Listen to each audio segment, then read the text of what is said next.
aí você pode levar para a mesa do seu almoço de família no feriado a história dessa pintura.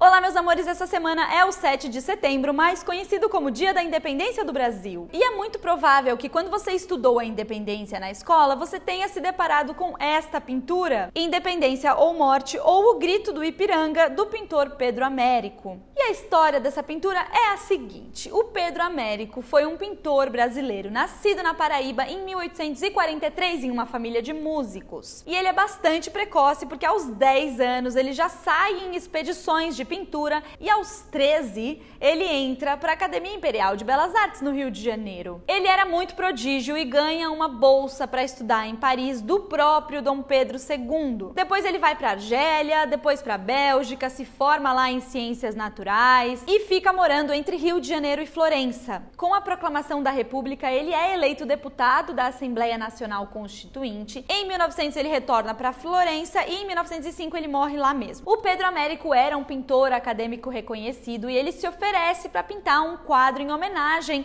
à independência. A proposta demora um pouco para ser aceita, parece que eles não tinham fundos.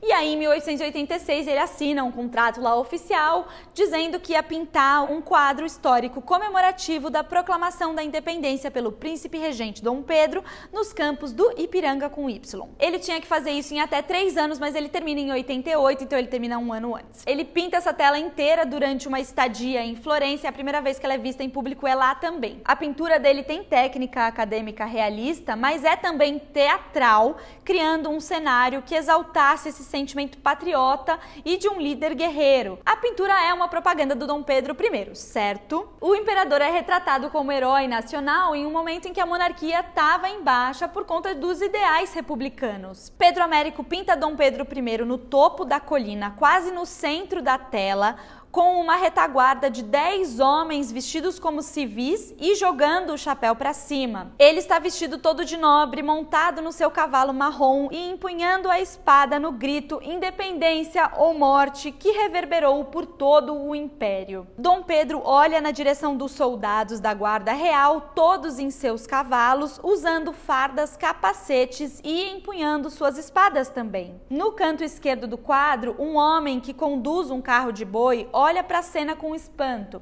Ele está descalço, camisa puída, chapéu de palha. Ele é só um espectador daquele momento. No canto inferior esquerdo, vemos as margens do riacho do Ipiranga. A paisagem se complementa com uma vegetação rasteira, montanhas ao longe, nuvens azuis e brancas e uma casa simples à direita pintada a partir de uma casa real. A pintura tem uma organização geométrica e 2 semicírculos, um à direita que segue a linha dos soldados e uma à esquerda que segue o caminho de terra. Dom Pedro está fixo em sua posição enquanto os outros personagens estão em movimento. O cavaleiro em primeiro plano e de costas para o observador tira um lenço vermelho e azul da farda, que representa a união entre a colônia e a metrópole. O cavalo dele faz um movimento brusco e estabelece uma ligação com Dom Pedro I. O soldado logo ao lado desse se prepara também para tirar o lenço da farda. Pedro Américo preparou esboços para essa tela, estudou a figura do imperador e dos cavaleiros ao seu redor. Ele pesquisou bastante sobre o momento, leu cartas e memórias para tirar dúvidas, analisou retratos dos companheiros do Dom Pedro para pintar as expressões faciais. Também teve acesso a fardas, capacetes e objetos que serviram de modelo para a pintura dessa tela. Agora, testemunhas do Grito da Independência declararam que a cena foi bem menos pomposa do que essa.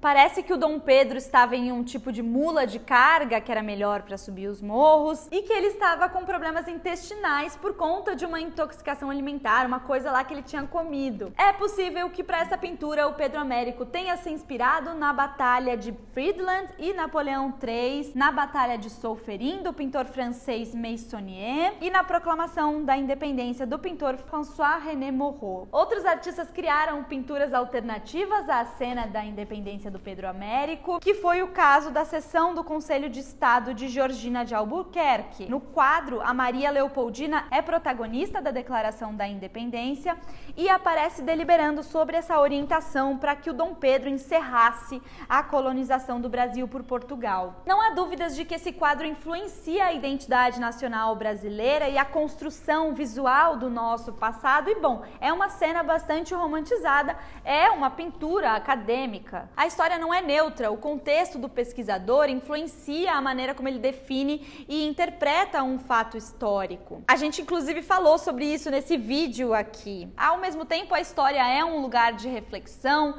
crítica, problematização e assim seguimos. E aí você pode levar para a mesa do seu almoço de família no feriado a história dessa pintura, tá bom? Beijo, amores da minha vida. Tchauzinho.